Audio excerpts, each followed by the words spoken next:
Well, good morning and welcome to Cityline. It is September 1st because we're live every Thursday morning. My goodness, driving in here this morning, I thought about back to school and all of our children. And this is the first year that we're all back after the pandemic as much as we can be. So please drive carefully out there because our little ones are hopping on buses pretty soon. We have a great hour ahead. Later on, we'll be talking with Brendan Nelson. He is the executive director of the Hilltop Action Coalition, and we're going to be doing a check-in to see where we are in this wonderful nonprofit and some of the challenges that they're facing right now. A Tacoma Area Literacy Council will be here. Dawn is here to talk about how you can help teach other people how to read. Is there a better gift you can give somebody besides literacy? I don't think so. Lisa Woods, our Chief Equity Officer in the Office of Equity and Human Rights for the City of Tacoma. That's a lot to put on a business card, but she's worth it. She is amazing. She is in the house and will be on the comfy couch. And then with me right now is someone that you have recognized and will see all around Tacoma. I'm talking about our Tacoma Council member at large position. Put your glasses on, Amanda. Number 8, Council Member Kristina Walker. Good morning, my dear. Good morning. Wow, thank you truly for being here. I follow you on city council meetings. I follow you on your page. I follow you on Instagram. You are not a woman who holds still very much. You're always going. There's work to be done. There is. So it's wonderful that you you're going to spend some time with us here and talk about what we are facing, what we're solving, and what's yet to be solved. So as an at-large council member, which Lillian Hunter was the one who educated me, former council member Lillian Hunter, on what an at-large position means. You represent the city as a whole rather than an individual district.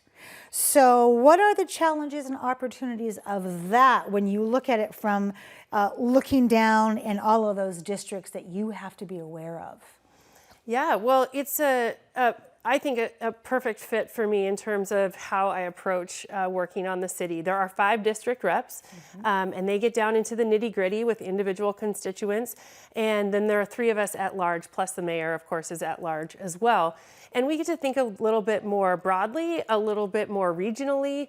There are issues that I care deeply about, like transportation and housing. Those don't stop at district lines. They don't stop at city lines. So I get to be a person who thinks big picture, and I really enjoy that. We also have a great working relationship on the council. If somebody emails me about a bike lane in their neighborhood because they know that I care about that, I'm going to always loop in the district rep because they probably know them. The district reps get to know their communities really, really well.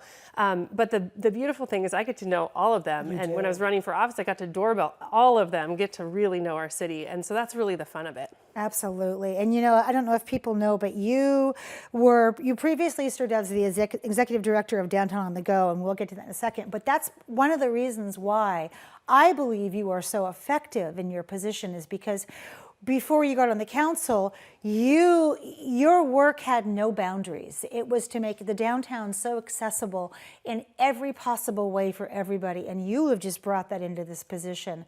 Which leads me to ask you why in 2019, when you ran and you were elected for Tacoma City Council, what inspired you to run?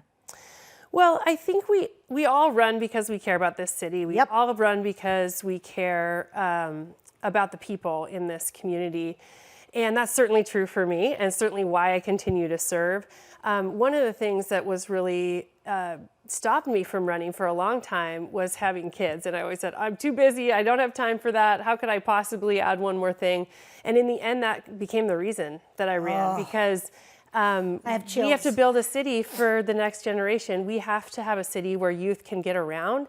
So tying in that transportation piece, but we need a city where youth feel safe and are safe on our streets. And so being able to do that work for my kids, but for kids and youth around this city has really been what sustained me. I love that. Boy, just bring it on home, sister, right to that dinner table.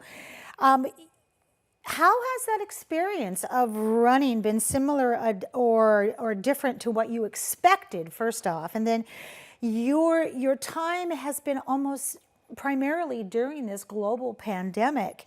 And how has that impacted your time on the council? Because, boy, talk about pivot with a big P.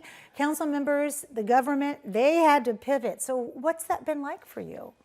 Well, I mean, the world hasn't been what anyone expected over the last 2.5 years. It certainly was a sort of bizarre time to start serving as a council member. I had a little over 2 months to serve in person before we went on Zoom. So, of course, you know, the technical challenges of that, serving Zoom meetings, all of that we all experienced, right?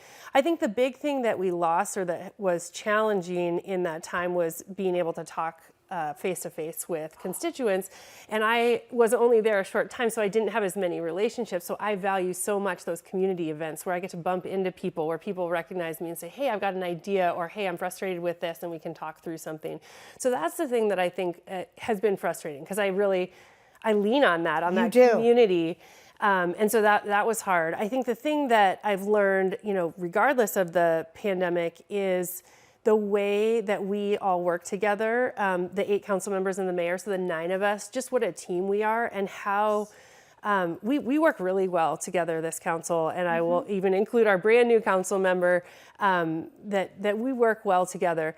But it's not just us, it's obviously working electeds with staff, it's electeds with other levels of government. The amount of time we spend working with the state is a lot bigger than I thought. And we have a really great state delegation, federal delegation. We've got a great Pierce County Council.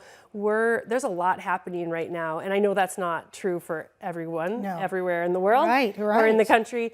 But how important those relationships are and how much work we do across those lines, even outside of the city, was surprising, but really good, really positive. And you mentioned something I kind of want to expand upon before I ask you my next question about what your current priorities are, is that I see you everywhere, Kristina, Councilmember Walker. I see you because I see you on social media.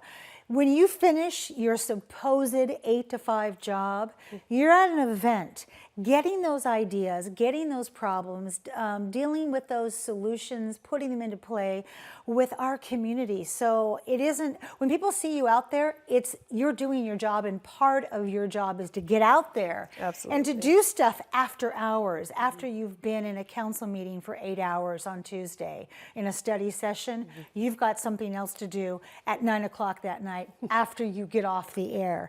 So amidst all of that, what are your current council priorities right now? Yeah, well, we do our a sort of formal prioritization process. So there are 6 council priorities. See if I can remember all of them. Okay. But housing, access, safety, health, jobs, and belief and trust. And so when we started that process for this year, they asked us what our top 3 are. How can you pick 3, right? Those are all super important. But the 3 that I'll kind of dig into: access, of course, transportation access. How do you get around the city? So physical access, but it also includes language access and digital access, and how comfortable you feel accessing city government, city elected officials. So that access piece is really important, and that's a natural fit to what I have done in the past. Housing and addressing homelessness. We have a great affordable housing action strategy. We've got to implement it. We've done a great job. We've built a lot of housing. We've leveraged a lot of housing, but the scope of the problem is much bigger than when we started. So huge issue. And then the third one that I'll say that I think is super important and maybe foundational to everything else we do is belief and trust. Yes. So we're rebuilding some of that we lost during the pandemic. There's certainly a lot of distrust in government, but a lot of that existed before. And a lot of that is not specific to any one agency, right? That's distrust of government in general. So we've been working a lot to partner with other agencies. How can we work together with the county, with Metro Parks, with the transit agency, to say, how are we reaching out to community? Who are we reaching in community? And who do we need to be reaching in community? And can we not ask the same neighborhood the same question by every single agency? And so there's a lot of good work happening in that, but I think if we can get that right, we can do the other stuff. Belief and trust is so important. It is. And then I would be remiss if I didn't mention the community's priority right now. What I hear the most about is safety, and community safety, and that's increasing the number of law enforcement officers. We are down staffed right now, fully budgeted, but we don't don't have people. Yes. So we need that. We need that to support solving violent crimes, making sure people are present on the street. But we also need to address how we approach community safety and recognize the harms that government and law enforcement have done in the past, and do some healing in our community. Yeah. So community safety is broad. We're investing in alternative responses, doing a lot of work in that area. But that's what I hear most from the community, and that's what we really are spending a lot of time on. Let's, in these last 2 minutes here, let's touch on something that's so exciting, and that was the council made history on August 16th by appointing Olgi Diaz as their first Latina on the city council. If someone is wanting to run for city council, what would you say to them in light of Olgi and her success in terms of being appointed? Yeah, well, we are so excited to have Councilmember Diaz. She is a great addition to our council. What I always say to anybody, if they're thinking about running, is you can and you should. I'm happy to share my experience with anyone who's interested. Email me. I'll chat with anybody anytime about that experience. But I would also say get involved on a commission or board at the city. Get some experience there. Not only does that look good when you're running for election, but you really get that real experience at the city. You get to know the staff. You get to know the council. And there's tons and tons of opportunities at the city to get involved on a commission or board. I love that. And of course, one of, I think, the best ways to find out what it would be like to be on a commission or a board is the council meetings at 5 p.m. every Tuesday night. And either virtually or in person, you get to see the transparency to me is awe-inspiring. So I want to say thank you for that. Kristina, I don't know how you do all you do and still have a personal life. So do you have time to do anything else besides save our city? Well, my real job actually is being a mom to 2 kids, and I'm very excited. I have one of them here today. She's going to come say hi. This is my daughter, yes. Katya. So I, in my spare time, I get to mom, and I wanted to make a really quick announcement because today is the first day in the state of Washington that all kids ride free on transit. So this is a big deal for both the boards I serve on, Sound Transit and Pierce Transit. All kids ride free starting today. Hop on the bus. That is so amazing. Yeah. Thank you so much for being here today and taking time out of your busy schedule and bringing Katya for her quick 10 seconds of fame. And I will see you, as always, out in the city doing good things. Thank you, Councilmember Thank you for having Walker. me. You're welcome. We have much more to come on Cityline. Don't go away. We'll be right back after this quick break.